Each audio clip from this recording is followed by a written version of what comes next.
Gustavo Adolfo de Suecia sobresalía en todas las cualidades humanas.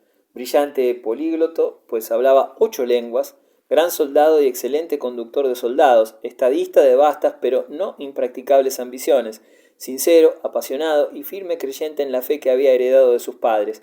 Gustavo aventaja a los políticos de su época por su energía, simplicidad e integridad de carácter. En términos generales fue guiado en su carrera por los dos grandes ideales de su país y de su credo. Deseaba para Suecia participación segura, tranquila y predominante en el comercio del Báltico, y para ello, lo mismo que para protegerse de Polonia y Rusia, una larga faja de la costa báltica meridional, para el protestantismo, la victoria sobre los católicos, así como un vasto territorio a salvo de sus ataques. Su juventud se consumió en la guerra. Luchó con los daneses, con los rusos y más tarde contra Segismundo Vasa, el rey católico de Polonia, hombre de su propia familia que soñaba con reinar en Suecia y con difundir desde allí la fe romana.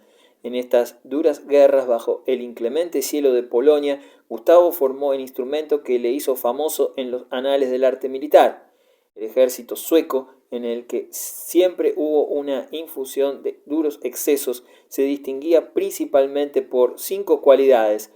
Los hombres llevaban uniforme, los regimientos eran pequeños y estaban equipados con tropas ligeras. Una artillería de campo móvil, fácil de manejar, reforzaba el arma de infantería. Los mosquetes eran superiores a los del uso general. La caballería, en lugar de galopar hacia el enemigo descargando sus pistolas a la manera holandesa y luego volviendo grupas para reponerse, cargaba a fondo con arma blanca. Estas ventajas eran reforzadas por las cualidades del jefe, previendo todos los detalles, compartiendo todas las penalidades, exponiéndose a todos los riesgos, aprovechando todas las oportunidades. Gustavo Adolfo sabía hacerse obedecer de sus fogosas y aguerridas tropas, hacerlas resistir y, si era preciso, enfrentarlas con la muerte. Antes del trascendental tratado con los franceses, Gustavo había ya pasado al sur del Báltico y se mantenía en la Prusia Oriental y en Polonia.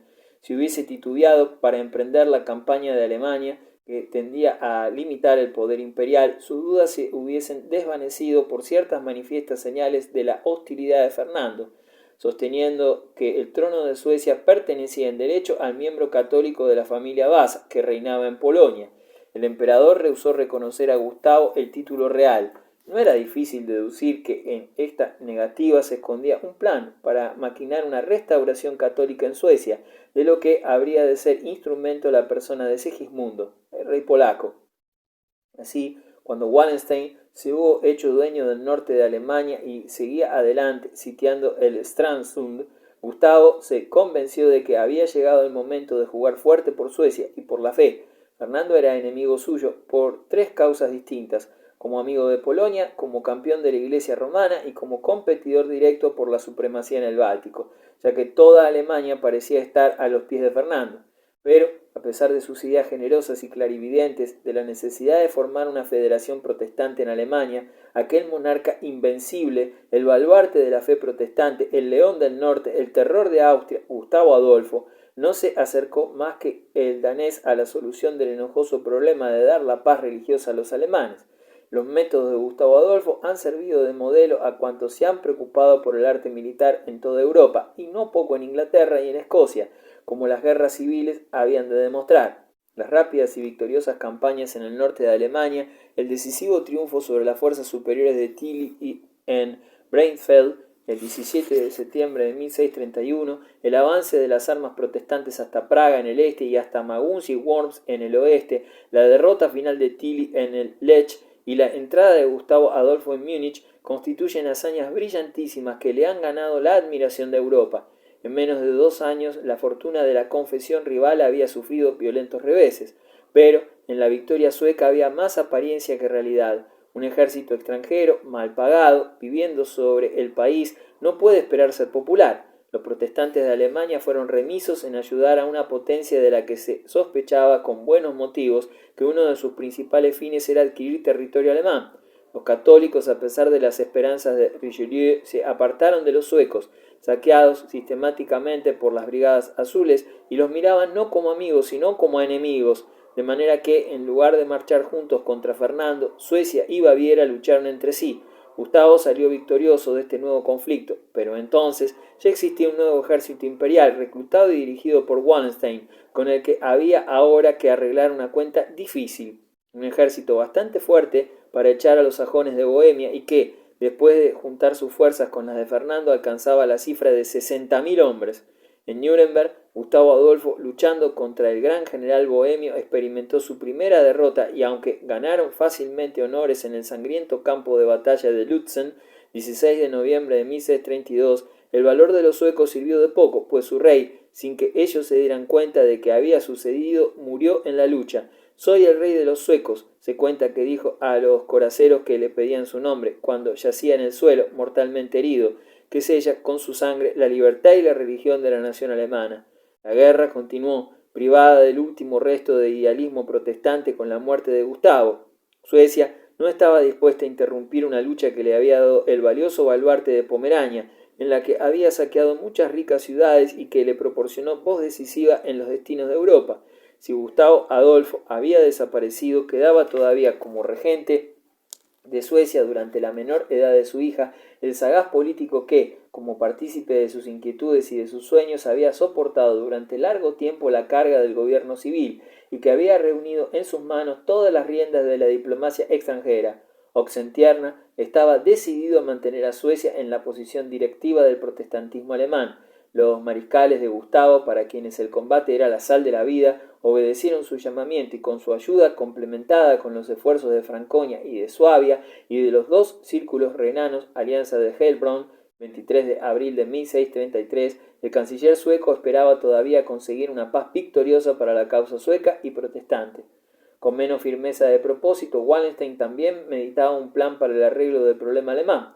Pero para la camarilla jesuita de Viena, la conducta del gran general bohemio después de la batalla de Lützen era motivo de las más oscuras sospechas. Wallenstein permanecía inerte en la guerra y activo en la diplomacia. Cuando podía esperarse que explotase a fondo las consecuencias de la batalla de Lützen, se quedó inactivo en Bohemia, negociando con los sajones. Ni la toma de Ratisbona por los suecos ni el peligro de Viena le impulsaron a obrar eficazmente. Sus ideas, modeladas por el cansancio de la fiebre maligna y a la vez por una ambición traicionera, se encaminaban a una pacificación general de Alemania por obra solamente de su prestigio. La paz de Wallenstein no hubiera sido una paz jesuita, hubiera sido demasiado checa, demasiado tolerante para agradar a los padres. ¿Acaso también, aunque esto no es seguro, hubiera comprendido como una de sus condiciones la corona de Bohemia para él mismo? Pero nada se cumplió de esas fantasías. En Viena se creyó que aquel hombre era demasiado peligroso para seguir viviendo y los dragones irlandeses estaban dispuestos para llevar a cabo la carnicería en el campo de batalla de Eger, 1634. Los primeros ofrecimientos positivos de paz llegaron de aquella parte de Alemania, que desde el comienzo de la guerra había mostrado menos ganas de combatir. La belicosidad luterana era una planta tierna que sólo prosperaba bajo el sol de las victorias suecas. Así, cuando Bernardo de Sajonia, Weimar y Horn, los dos generales que habían recogido la investidura de Gustavo, fueron vencidos en la batalla decisiva de Nördlingen y de un solo golpe todo el sur de Alemania pasó del dominio sueco al imperial. El elector de Sajonia llevó a los luteranos directamente al campo del imperio. La paz de Praga, 1635, no fue una transacción caballeresca, ya que los luteranos no solo abandonaron a sus aliados suecos, sino que se obligaron a ayudar a Austria a arrojarlos de Alemania. Pero la paz es siempre más prudente que la guerra, y la paz de Praga, que a fines de 1635 fue aceptada por casi todos los príncipes importantes y por casi todas las ciudades libres del país, era un arreglo tan bueno y razonable como la situación permitía. Los signatarios protestantes obtuvieron garantías para su forma de culto y para retener durante un periodo de 50 años las tierras y las rentas que habían tomado de la Iglesia católica. En aquel momento en que parecía vislumbrarse una paz general, la guerra entró en una nueva fase y esta de carácter secular, perdiendo el carácter religioso que en un principio había tenido y resultando sumergida en la lucha de Borbones y Habsburgos por el predominio de Europa. Sin duda había poco de aquel espíritu de los viejos teólogos en una lucha en la que la católica Francia y la protestante Suecia estaban aliadas. Tratado de Compiègne del 28 de abril de 1635, con la República Protestante Holandesa contra la Alemania luterana, la católica Austria y la católica España, en que Saboya había vendido su libertad unas veces a uno de los bandos y otra a otro, y cuando lo que se debatía no eran cuestiones de doctrina o de rito, sino si Suecia podría conservar la Pomerania o Francia retener la posesión de Alsacia. Hubo en esta guerra poco de religión, pero mucho de intolerables marchas y contramarchas, de sitios y ataques, incendios y asesinatos, y de todos los horrores que tropas mercenarias, salvajes y hambrientas son capaces de infligir a las poblaciones inermes. El principal causante de esta larga agonía y de este caos fue, como se ha visto, un cardenal de la Iglesia romana. Por espacio de 18 años, 1624-1642, el cardenal Richelieu, primer ministro de Luis XIII, dominó la escena europea. A este prelado autoritario le faltaban muchas de las cualidades esenciales al estadista. No sabía nada de economía o de hacienda pública. A pesar de haber disfrutado largo tiempo del poder absoluto, nunca levantó un dedo para poner fin a la confusión o para remediar la irregularidad y la opresión del sistema fiscal francés, que había de acabar por derribar a la monarquía. Era profundamente indiferente al aspecto humanitario de la política, pero en cambio había una cosa, y sólo una, a la que aquella inteligencia lúcida, implacable y lógica se consagró persistentemente. Trabajaba obstinadamente por la grandeza de Francia, tal como ha sido entendida por una larga serie de políticos franceses, por Mazarino y Luis XIV, por Danton y Napoleón, por Declazé y Clemenceau, por Poincaré y su discípulo Tardieu. Desde el primer momento tuvo tres proyectos: destruir el poder político de los hugonotes, humillar la nobleza y hacer temido y respetado el nombre de rey en toda Europa. El primer objetivo lo alcanzó en toda la línea, el segundo solo en parte. Para el tercero, que llevaba involucrada la destrucción de Alemania y la decadencia de España, hizo cuanto pudo. Es significativo de su falta de prejuicios religiosos que en su gran empresa contra los hugonotes no sintiese escrúpulos en invocar la ayuda de los protestantes. Como condición para recibir ayuda del tesoro francés, se obligó a los holandeses a que ayudasen a someter la Rochela, la famosa capital de los calvinistas franceses. Aunque esta tarea resultase odiosa en Ámsterdam, no es posible dudar de que, a la larga, para los intereses protestantes fue bueno que los hugonotes perdiesen su fuerza, molesta para el gobierno de Francia. Una minoría armada en posesión de un centenar de ciudades fortificadas es un bloque de granito interpuesto en el camino del desarrollo nacional.